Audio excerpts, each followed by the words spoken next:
আসসালামু আলাইকুম ওয়া রাহমাতুল্লাহ। প্রিয় নবম দশম শ্রেণীর শিক্ষার্থী বন্ধুরা, কেমন আছো তোমরা? নিশ্চয়ই ভালো আছো এবং সুস্থ আছো। শিক্ষার্থী বন্ধুরা, আমি আজকে তোমাদের রসায়ন বিজ্ঞান বইয়ের ষষ্ঠ অধ্যায়ের মূলের ধারণা ও রাসায়নিক গণনা অধ্যায়ের কিছু গুরুত্বপূর্ণ পাঠ নিয়ে আলোচনা করব। শিক্ষার্থী বন্ধুরা, তোমরা জানো যে তোমাদের রসায়নের এই ষষ্ঠ অধ্যায়টা অত্যন্ত গুরুত্বপূর্ণ। সেটা তোমরা উচ্চ শিক্ষা অর্জনের ক্ষেত্রে যেমন গুরুত্বপূর্ণ, তেমনি এসএসসি পরীক্ষায়ও এই অধ্যায়টা গুরুত্বপূর্ণ। কেননা এই অধ্যায় থেকে এসএসসি পরীক্ষায় তোমাদের সৃজনশীল এবং অবজেক্টিভ প্রশ্ন থাকে। তো শিক্ষার্থী বন্ধুরা, আমরা আজকে যে পাঠগুলো নিয়ে আলোচনা করব সেগুলো আমি পূর্ব থেকে বলে লিখে রেখেছি। মূল, মূলার আয়তন, মূলারিটি, শতকরা সংযুতি, স্থূল সংকেত ও আণবিক সংকেত, এই বিষয়গুলো নিয়ে আমরা কি করব, আলোচনা করব। তো শিক্ষার্থী বন্ধুরা, তোমরা বাজারে অনেক সময় লক্ষ্য করছো যে ডিম কেনার সময় আমরা বলি 1 আনি ডিম দেন, অথবা আমরা বলি 1 ডজন কলা, অথবা আমরা বলি 1 কেজি চিনি দেন। তো এরকমই রাসায়নিক পদার্থ পরিমাপের জন্য এরকম একটা একক প্রয়োজন, সেটাকে আমরা কি বলি, মূল বলি। অর্থাৎ রাসায়নিক পদার্থ পরিমাপের এককটি হচ্ছে কি, মূল। তো শিক্ষার্থী বন্ধুরা, আমরা মূল সম্পর্কে আলোচনা করব। একটু লক্ষ্য করো শিক্ষার্থী বন্ধুরা, যে যেমন এখানে সোডিয়াম 1 পারমাণবিক ভর 23। তো শিক্ষার্থী বন্ধুরা, সোডিয়ামের পারমাণবিক ভর হচ্ছে 23। সেটাকে যদি আমরা গ্রাম পারমাণবিক ভরে প্রকাশ করি তাহলে কি হবে,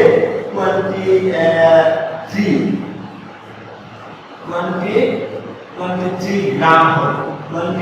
23 গ্রাম আমরা যদি সেটাকে ভরে কি করি, প্রকাশ করি। তো শিক্ষার্থী বন্ধুরা, এই 23 গ্রাম 23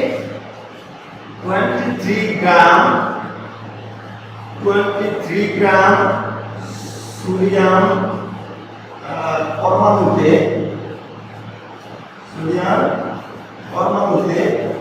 6.023 into 10 to the power 23 T sodium পরমাণু আছে। তো শিক্ষার্থী বন্ধুরা, আমরা আবার বলছি যে 23 গ্রাম সোডিয়াম পরমাণুতে 6.023 into 10 to the power 20 T sodium কি আছে, পরমাণু আছে। তো শিক্ষার্থী বন্ধুরা, এই মূল সম্পর্কে বলা আছে যে কোনো পদার্থের যে পরিমাণের মধ্যে এই সংখ্যাটার সমান সংখ্যক, অর্থাৎ 6.023 into 10 to the power 23 টি পরমাণু, অণু বা আয়ন থাকে, সেটাকে ওই পদার্থের মূল বলে। আমি আবারও বলছি যে কোনো পদার্থের যে পরিমাণের মধ্যে এই সংখ্যাটার সমান সংখ্যক পরমাণু, অণু বা আয়ন থাকে, তাকে ওই পদার্থের কি বলে, মূল বলে। তো শিক্ষার্থী বন্ধুরা, আমরা দেখছি কি যে 23 গ্রাম সোডিয়াম পরমাণুতে 1টি কি আছে, সোডিয়াম পরমাণু আছে। তাহলে আমরা কি বলতে পারি, আমরা বলতে পারি 23 গ্রাম সোডিয়াম সমান হচ্ছে 1 মোল সোডিয়াম, 1 মোল সোডিয়াম পরমাণু বা 1 মোল সোডিয়াম। তো শিক্ষার্থী বন্ধুরা, আমি আবারও তোমাদেরকে বলছি যে কোন পদার্থের যে পরিমাণের মধ্যে এই সংখ্যাটি, অর্থাৎ 6.023 into 10 to the power 20 টি পরমাণু, অণু বা আয়ন থাকে, সেই সংখ্যাটাকে বা সেই পরিমাণটুকুকে আমরা কি বলি, মূল বলি। তো আমরা দেখছি কি যে 23 গ্রাম সোডিয়াম পরমাণুতে 6.023 into 10 to the power 20 T sodium পরমাণু আছে। এটা নিশ্চয়ই এই 23 গ্রাম সোডিয়াম মানে হলো 1 মোল সোডিয়াম। ঠিক তদ্রূপ শিক্ষার্থী বন্ধুরা, একটু লক্ষ্য করো যে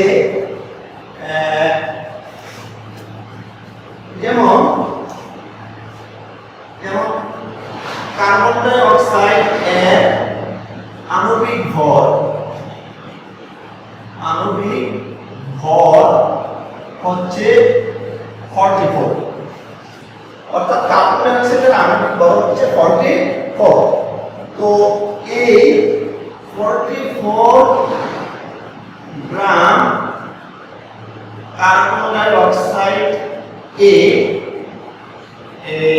6.023 into 10 to the power quantity carbon ডাই অক্সাইড এর অণু আছে,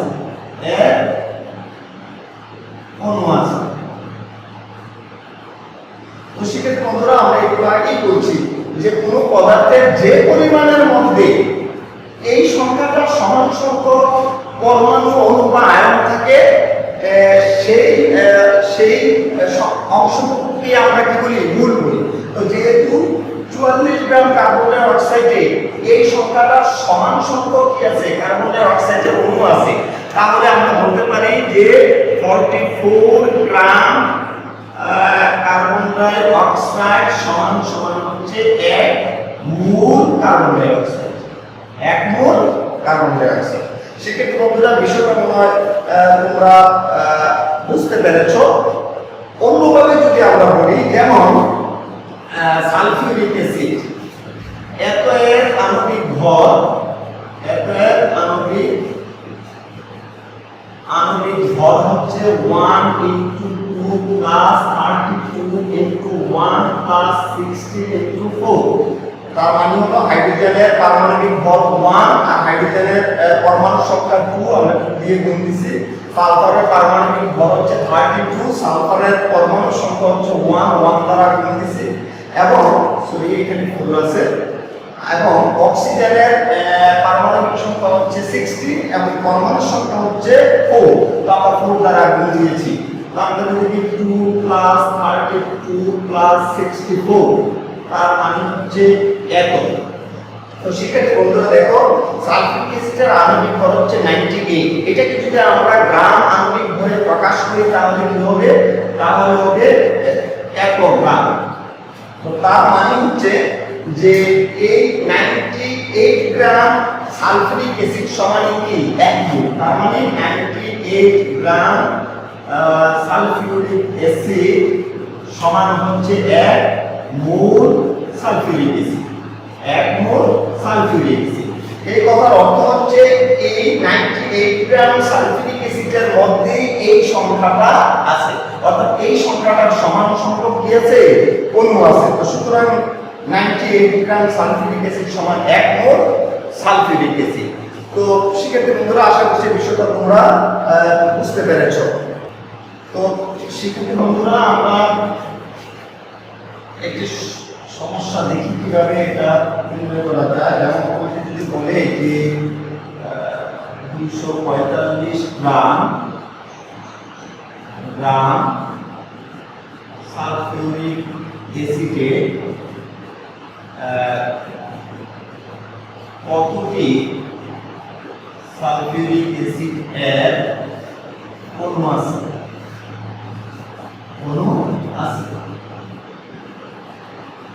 এটা যদি বলে যে 245 গ্রাম সালফিউরিক অ্যাসিডে কতটি সালফিউরিক অ্যাসিডের অণু আছে, তো প্রথমে তুমি সালফিউরিক অ্যাসিডের আণবিক সংকেত বের করো।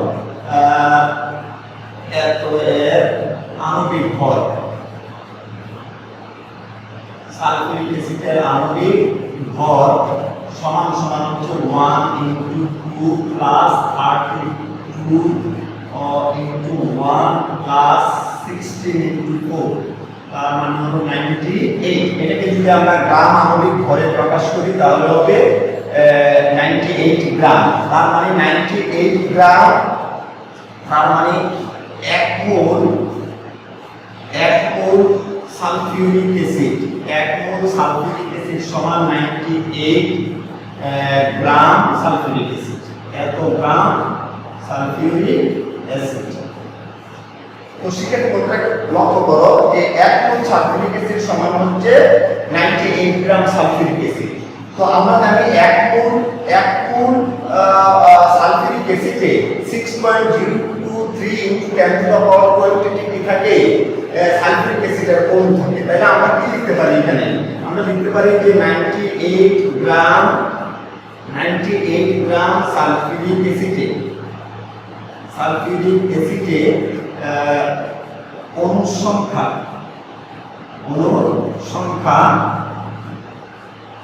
সংখ্যা হচ্ছে 6.023 into 10 to the power 23 t। সুতরাং 1 গ্রাম সালফিউরিক অ্যাসিডে অণুর সংখ্যা হবে কম, তার মানে হচ্ছে 98.023 into 10 to the power 23 t।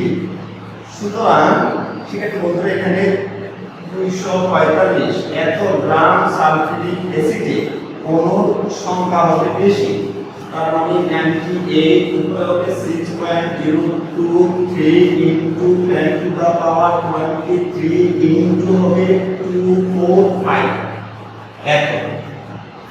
তো সেক্ষেত্রে বন্ধুরা আমরা দেখি 6.023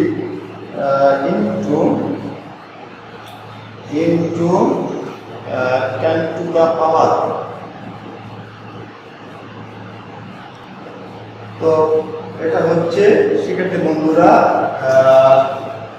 1.51 into 10 to the power 24 এতটি কি আছে, একটি সালফিউরিক অ্যাসিডের অণু এত অণু আছে। অর্থাৎ সেক্ষেত্রে বন্ধুরা আমরা দেখলাম যে 98 গ্রাম সালফিউরিক অ্যাসিডের অণু সংখ্যা হচ্ছে এত, 1 গ্রামে কতটা আছে এবং 245 গ্রামে কতটা সালফিউরিক অ্যাসিডের অণু রয়েছে। তো সেক্ষেত্রে বন্ধুরা সেই বিষয়টা তোমরা অবশ্যই খেয়াল রাখবে।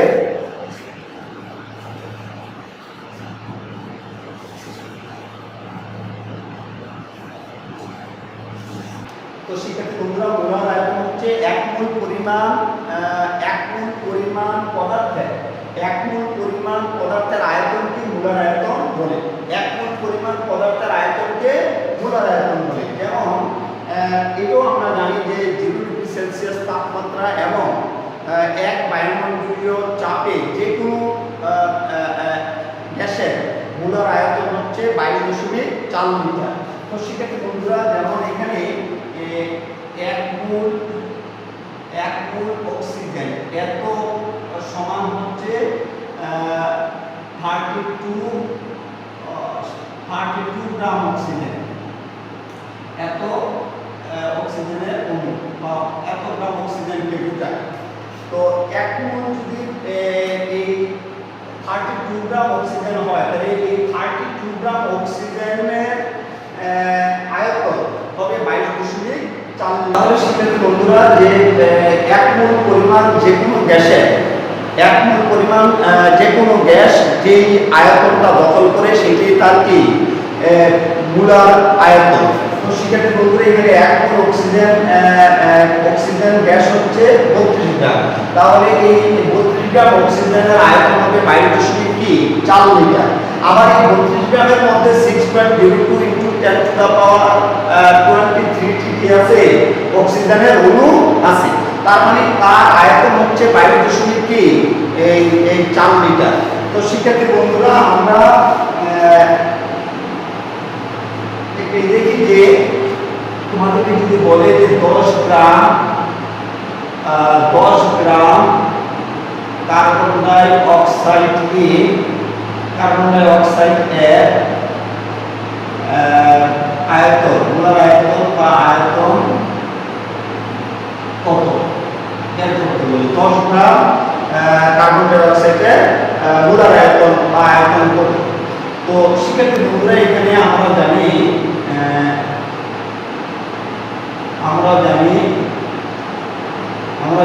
যে n = W/m এবং অন্য ক্ষেত্রে আবার জানি যে n = V/22 × 4। তো সেক্ষেত্রে বন্ধুরা যে এখানে প্রমাণ অবস্থা আছে, প্রমাণ প্রমাণ অবস্থায়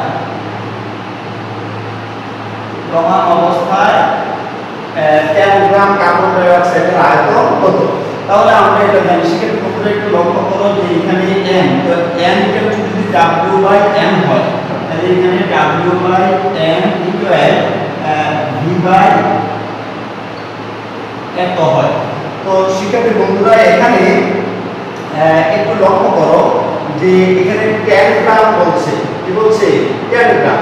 তাহলে এটা এই 10 গ্রামটা হচ্ছে W, তার মানে এখানে W হচ্ছে গ্রাম এককে দ্রবের ভর, তার মানে হলো 10 গ্রাম। তারপরে m হচ্ছে আণবিক ভর, অর্থাৎ কার্বন ডাই অক্সাইডের এর আণবিক ভর। কার্বন ডাই অক্সাইডের আণবিক ভর, এটা হবে 40 এত 44। তো শিক্ষার্থী বন্ধুরা আমরা যদি তার মান বসাই, আমাদের আয়তন বের করতে বলছে। আয়তন V = 1। তো শিক্ষার্থী বন্ধুরা একটু লক্ষ্য করো যে এখানে W হচ্ছে 10, m এর মান হচ্ছে 44 ইকুয়াল V = 22.8, বা যদি আমরা আর গুণন করি 44 V = 22.8 ইনটু 10, বা V = 40 এত ইনটু কত 10। তার মানে হচ্ছে আমরা যদি দেখি যে 22.8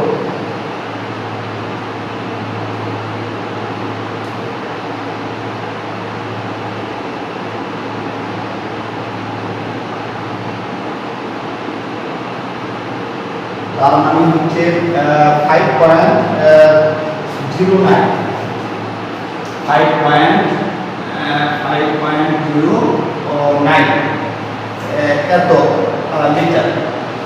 তো শিক্ষার্থী বন্ধুরা আমরা দেখলাম যে প্রমাণ অবস্থায় 10 গ্রাম কার্বন ডাই অক্সাইডের আয়তন কত যদি বের করতে বলে, তাহলে আমরা এই সূত্র দ্বারা কি করতে পারি, বের করতে পারি। আমি আবারও বলছি যে 0 ডিগ্রি সেলসিয়াস তাপমাত্রা এবং 1 অ্যাটমসফিয়ার চাপে যে কোনো গ্যাসের মোলার আয়তন হচ্ছে 22.4 লিটার। তো শিক্ষার্থী বন্ধুরা আমরা মোলার আয়তন সম্পর্কে জানলাম। এবার আমরা মোলারিটি, তো শিক্ষার্থী বন্ধুরা এবার আমরা মোলারিটি সম্পর্কে আলোচনা করছি। নির্দিষ্ট তাপমাত্রায় 1 লিটার দ্রবণের মধ্যে যতটুকু দ্রবণ দ্রবীভূত থাকে ওই দ্রবণের মোলারিটি বলে। আবার আমি বলছি যে একটি নির্দিষ্ট তাপমাত্রায় 1 লিটার দ্রবণের মধ্যে যতটুকু দ্রবণ দ্রবীভূত থাকে তাকে ওই দ্রবণের মোলারিটি বলে। তো শিক্ষার্থী বন্ধুরা পরীক্ষায় সেমিমোলার আসে সেমিমোলার দ্রবণ। তো শিক্ষার্থী বন্ধুরা এই সেমিমোলার দ্রবণ হচ্ছে যদি 1 লিটার দ্রবণের মধ্যে 0.5 মোল দ্রবণ যদি দ্রবীভূত থাকে, অর্থাৎ 1 লিটার দ্রবণের মধ্যে 0.5 মোল দ্রবণ যদি দ্রবীভূত থাকে, তাহলে ওই দ্রবণটাকে সেমিমোলার দ্রবণ বলে। আবার ডেসিমোলার দ্রবণ, তো ডেসিমোলার দ্রবণ হচ্ছে যদি 1 লিটার দ্রবণের মধ্যে 0.1 মোল দ্রবণ যদি কি থাকে, দ্রবীভূত থাকে, তাহলে ওই দ্রবণটাকে আমরা ডেসিমোলার দ্রবণ বলি। তো শিক্ষার্থী বন্ধুরা আমরা একটা সমস্যা দেখবো এখানে, যে যদি এরকম বলে যে 2 লিটার 0.1 মোলার সোডিয়াম কার্বনেট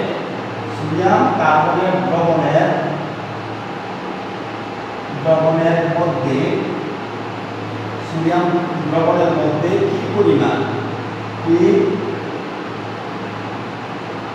কি পরিমাণ সোডিয়াম কার্বনেট আছে, সেটা যদি বের করতে বলে শিক্ষার্থী বন্ধুরা, তাহলে আমরা জানি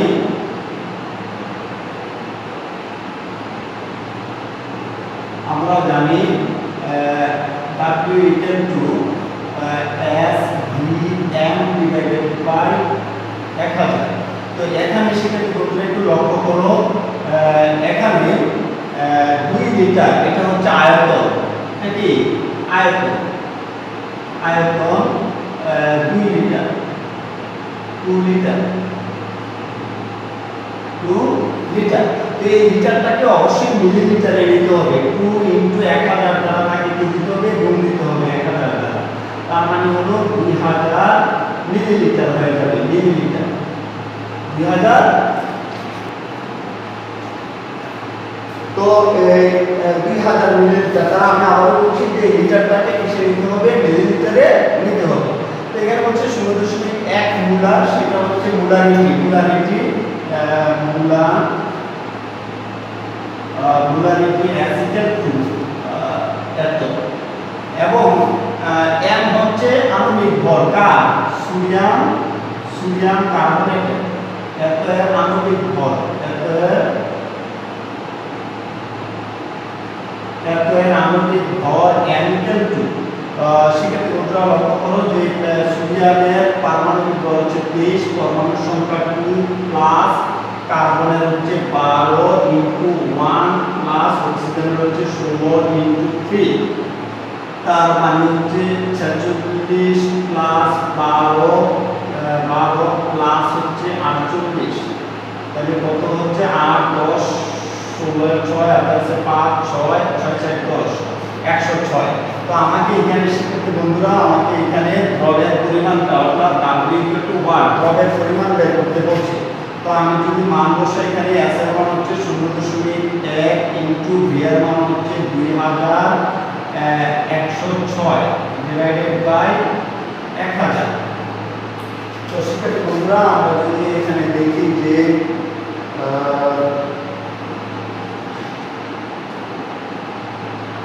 ইনটু 106 ভাগ 1000, তার মানে 21.2 অর্থাৎ 21.2 গ্রাম, এত গ্রাম। তো শিক্ষার্থী বন্ধুরা, আমরা এভাবে দ্রবের পরিমাণটা নির্ণয় করতে পারি। এখানে বলছে কি পরিমাণ সোডিয়াম কার্বনেট আছে, তাহলে আমরা দেখলাম এত গ্রাম সোডিয়াম কি আছে, কার্বনেট আছে। তো শিক্ষার্থী বন্ধুরা, যদি আবার তোমাদেরকে এইভাবে বলে যে 2 লিটার দ্রবণে মানে 21 গ্রাম সোডিয়াম কার্বনেট থাকলে তার কি আছে, এই তার মোলারিটি যদি বের করতে বলে, তো শিক্ষার্থী বন্ধুরা যদি আবার এভাবেও যদি বলে যে 2 লিটার দ্রবণে, আমাদের যদি বলে যে, যদি বলে এরকম যে 2 লিটার দ্রবণে 21.2 এত গ্রাম সোডিয়াম কার্বনেট থাকলে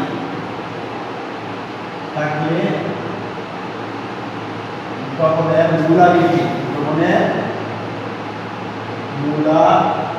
মোলারিটি নির্ণয় করো। তো এই ক্ষেত্রে শিক্ষার্থী বন্ধুরা ওইভাবে তোমরা লিখবে যে আমরা জানি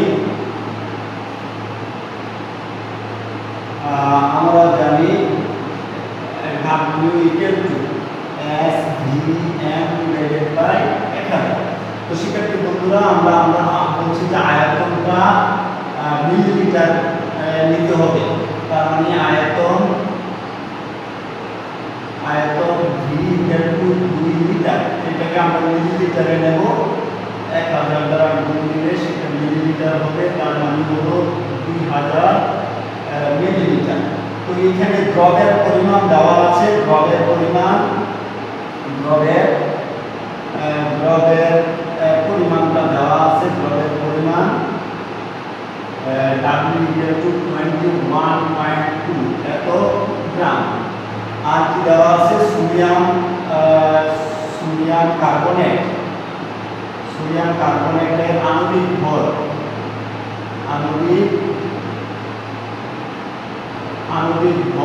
m/2 সেটাকে বন্ধুরা 23 × 2 + 12 × 1 + 16 × 3 তার মানে হচ্ছে 106।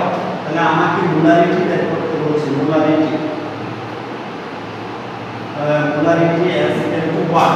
তো সেক্ষেত্রে বন্ধুরা তোমরা দেখো এখানে W মান দেওয়া আছে 21.2 ইকুয়াল S এর মান আমাদেরকে বের করতে বলছে ইনটু V এর মান হচ্ছে 2000 আর N এর মান হচ্ছে 106 ডিভাইডেড বাই 1000। তো সেক্ষেত্রে বন্ধুরা আমরা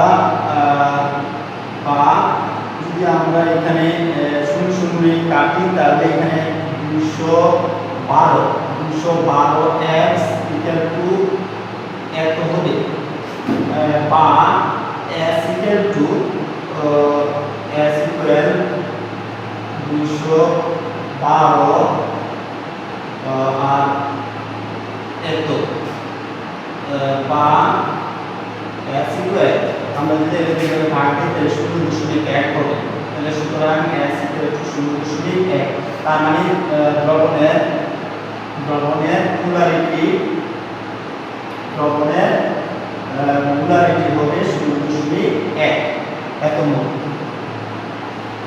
তো সেক্ষেত্রে বন্ধুরা আমরা এইভাবে কোন দ্রবণের মোলারিটি অথবা দ্রবের পরিমাণ সেটা আমরা এই সূত্র দ্বারা কি করতে পারি, নির্ণয় করতে পারি।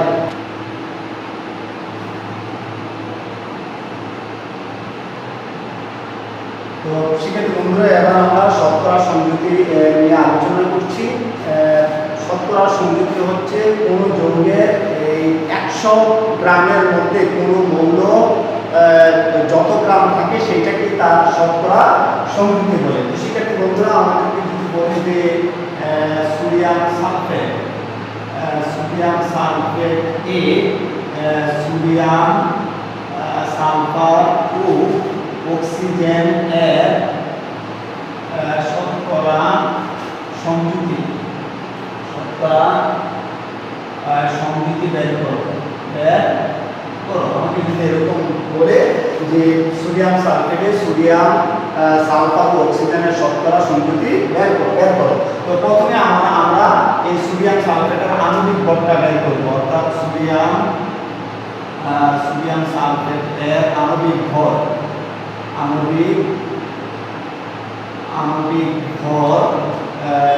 সমান হচ্ছে 23 × 2 + 32। সালফারের পারমাণবিক ভর এত ইনটু 1 আর অক্সিজেনের পারমাণবিক ভর সমান এত, তার মানে 46 + 32 প্লাস হচ্ছে 64 আর 14 6 6 12 সরি 12 2 আছে 1 7 10 142। তো সেক্ষেত্রে বন্ধুরা এই 142 এর মধ্যে সালফার কত আছে, সোডিয়াম কত আছে, সালফার কত আছে এবং অক্সিজেনের শতকরা সংযুতি কি করতে হবে, বের করতে হবে। তো আমরা জানি সেক্ষেত্রে বন্ধুরা যে এখন দেখো যে আমরা জানি কোন যৌগে কোন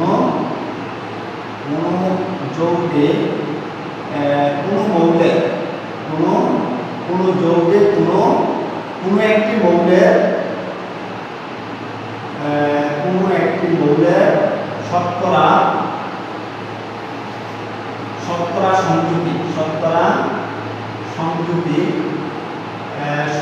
সংযুতি সমান এটা হবে মৌলের পারমাণবিক ভর ইনটু পরমাণু সংখ্যা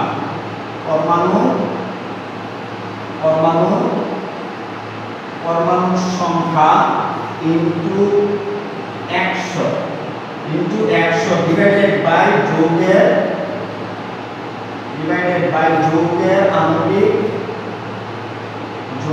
আণবিক ভর। এটাকে অবশ্যই পার্সেন্টেজে নিতে হবে সেক্ষেত্রে বন্ধুরা। তো এই সূত্র দ্বারা আমরা মৌলের কোনো যৌগে কোনো মৌলের শতকরা সংযুতি বের করতে পারি। তো সেক্ষেত্রে বন্ধুরা আমরা যদি সোডিয়ামের শতকরা সংযুতি বের করি, সোডিয়ামের শতকরা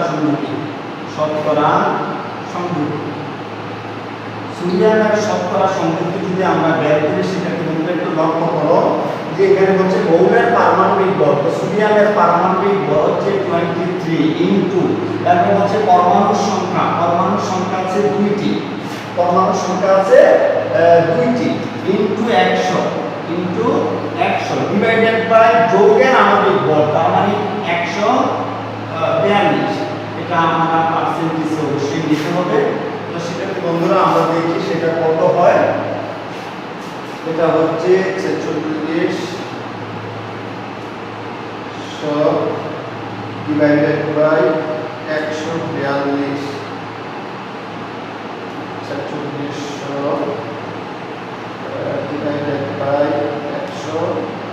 142, তার মানে 32.39, তার মানে 32.39 এত পার্সেন্ট আছে এই তার সোডিয়ামের শতকরা সংযুতি।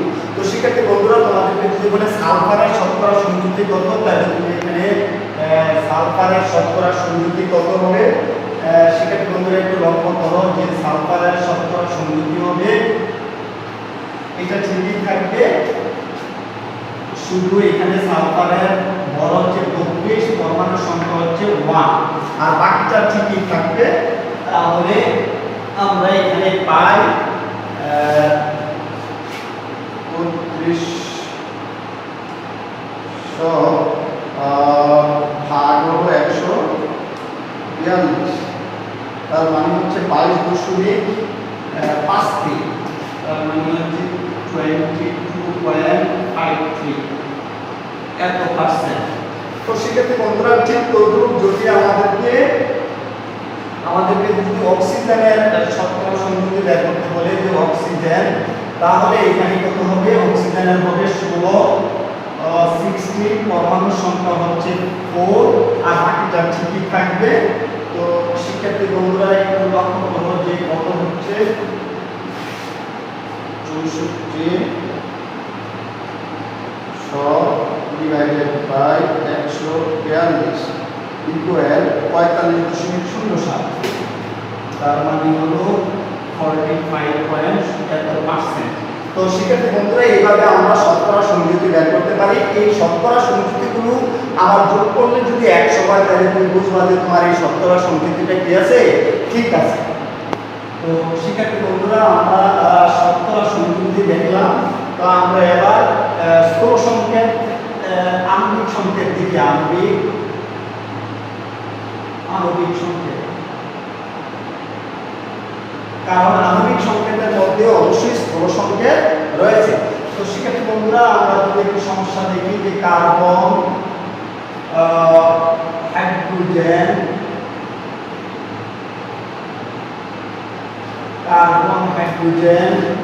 ও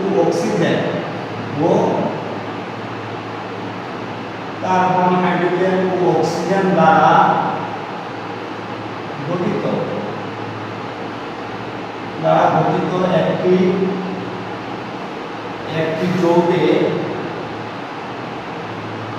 একটি যৌগে কার্বন আছে 40%, হাইড্রোজেন রয়েছে 6.67% বিদ্যমান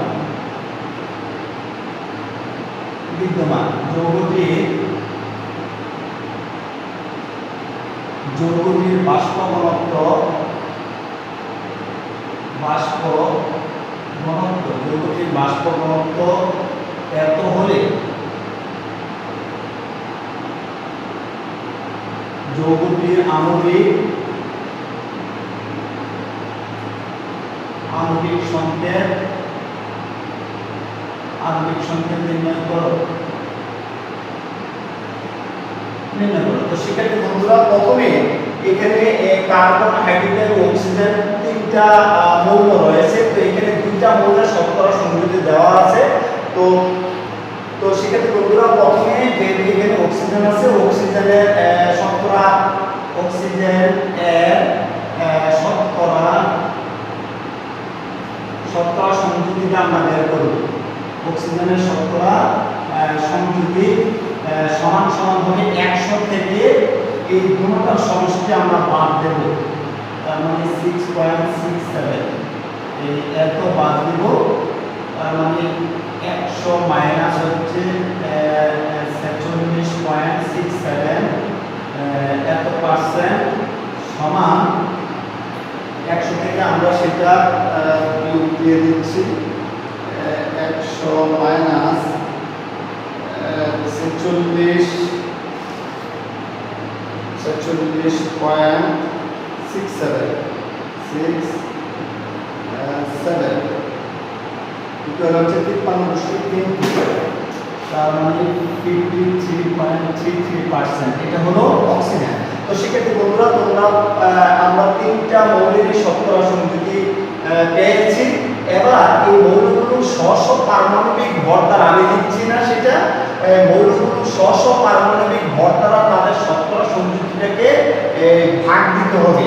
যেমন কার্বন সমান সমান 40 ডিভাইডেড বাই কার্বনের পারমাণবিক ভর হচ্ছে 12।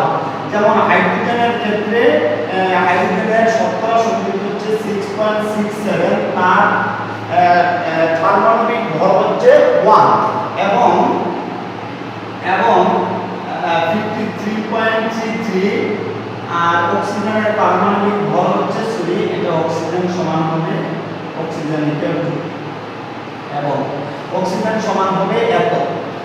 তো আমরা সেটা ক্যালকুলেটর দিয়ে যদি দেখি, তাহলে এখানে 40 ডিভাইডেড 12, তার মানে হচ্ছে 3.33,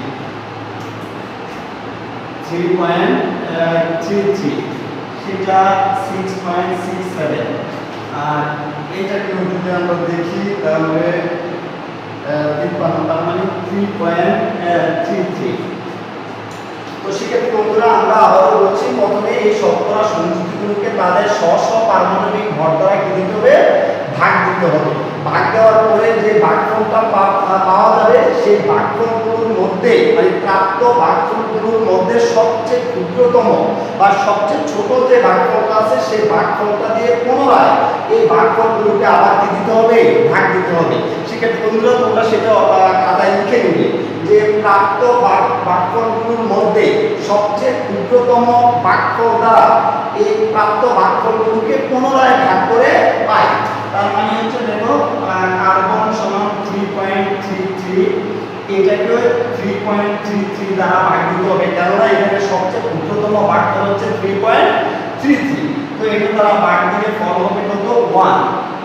এখানে হাইড্রোজেন সমান হচ্ছে 6.67, এটাকে যদি 3.33 দ্বারা ভাগ দাও, তাও ভাগফল হবে প্রায় 2। এখানে অক্সিজেন, এটা 3.33, এটাকে যদি 3.33 দ্বারা ভাগ দাও, তাহলে ফল হবে কত, 1। তো সেক্ষেত্রে বন্ধুরা, এখানে লক্ষ্য করো যে এই কার্বন, এখানে লক্ষ্য করো, এখানে কার্বন অনুপাত হাইড্রোজেন অনুপাত অক্সিজেন সমান হচ্ছে 1:2:1, সেইটা আমরা এই অনুপাতটা আমরা পেয়েছি। তো সেক্ষেত্রে বন্ধুরা, আমরা যদি যৌগটির স্থূল সংকেত দেখি, যৌগটির স্থূল সংকেত যদি আমরা বের করি, তো শিক্ষার্থী বন্ধুরা, আমাদের ওইখানে কার্বন অনুপাত হাইড্রোজেন অনুপাত অক্সিজেন, সেটার অনুপাত ছিল 1:2:1। তো যৌগটির যৌগটির স্থূল সংকেত হবে যৌগটির স্থূল সংকেত হবে CH2O। তার মানে কার্বনের একটি পরমাণু, হাইড্রোজেনের দুইটি পরমাণু এবং অক্সিজেনের একটি পরমাণু। তো আমরা এখন আণবিক সংকেত বের করছি। মনে করি যৌগটির আণবিক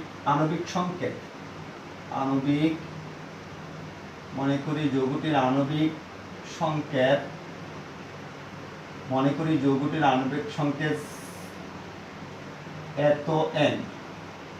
তো শিক্ষার্থী বন্ধুরা, প্রশ্নে ছিল বাষ্প ঘনত্ব দেওয়া ছিল 90। তাহলে আমরা জানি কোন যৌগের আণবিক ভর তার বাষ্প ঘনত্বের কি দ্বিগুণ হয়, বাষ্প ঘনত্বের দ্বিগুণ। তো আমরা প্রশ্ন মতে লিখতে পারি, CH2ON সমান বাষ্প ঘনত্ব, আমি একবারে লিখি শিক্ষার্থী বন্ধুরা, বাষ্প ঘনত্ব ছিল 90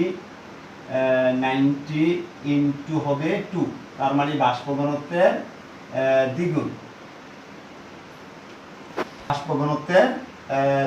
তো বাষ্প ঘনত্ব ছিল 90-র দ্বিগুণ শিক্ষার্থী বন্ধুরা। তো আমরা কার্বনের পারমাণবিক ভর হচ্ছে 12, হাইড্রোজেনের পারমাণবিক ভর হচ্ছে 1 আর পরমাণু সংখ্যা 2, প্লাস অক্সিজেনের পারমাণবিক সংখ্যা হচ্ছে 16।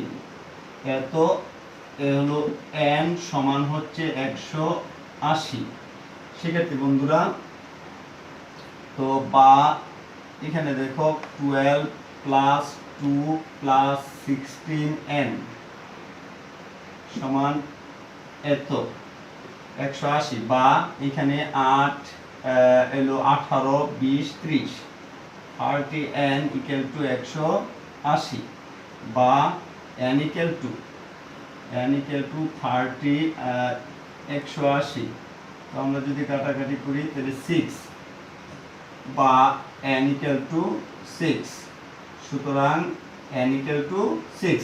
তো শিক্ষার্থী বন্ধুরা দেখো, আমরা n এর মান 6 পেয়েছি, তাহলে আমরা আগেই লিখছি যৌগটির আণবিক সংকেত হচ্ছে এত, তাহলে n এর মান আমরা এখানে 6 পেয়েছি। তাহলে যৌগটির আণবিক সংকেত কি হবে শিক্ষার্থী বন্ধুরা? যৌগটির আণবিক সংকেত হবে, একটু লক্ষ্য করো, যৌগটির আণবিক সংকেত হবে, আমরা যদি এখানে মান বসাই তাহলে এখানে হবে n এর মান হচ্ছে 6, তাহলে C6H12O6, এটা হবে যৌগটির আণবিক সংকেত। তো শিক্ষার্থী বন্ধুরা, এইভাবে আমরা আণবিক সংকেত বের করতে পারি। তবে তোমরা একটা কথা অবশ্যই তোমরা মনে রাখবে, যে আণবিক সংকেত যদি বের করতে বলে অবশ্যই তোমাদেরকে যৌগটার শতকরা সংযুতি জানতে হবে।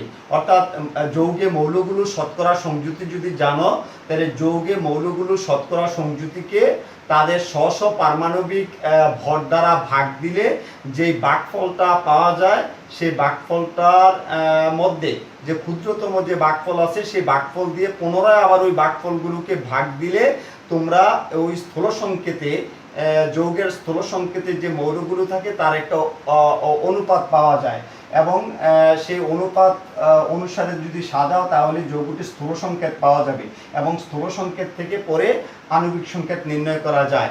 এবং আরেকটা বিষয় লক্ষ্য রাখতে হবে, অনেক ক্ষেত্রে যদি বাষ্প ঘনত্ব দেওয়া না থাকে, অর্থাৎ বাষ্প ঘনত্ব দেওয়া না থাকলে আণবিক ভর দেওয়া থাকবে। তো আণবিক ভর দেওয়া থাকলে আরো সহজ।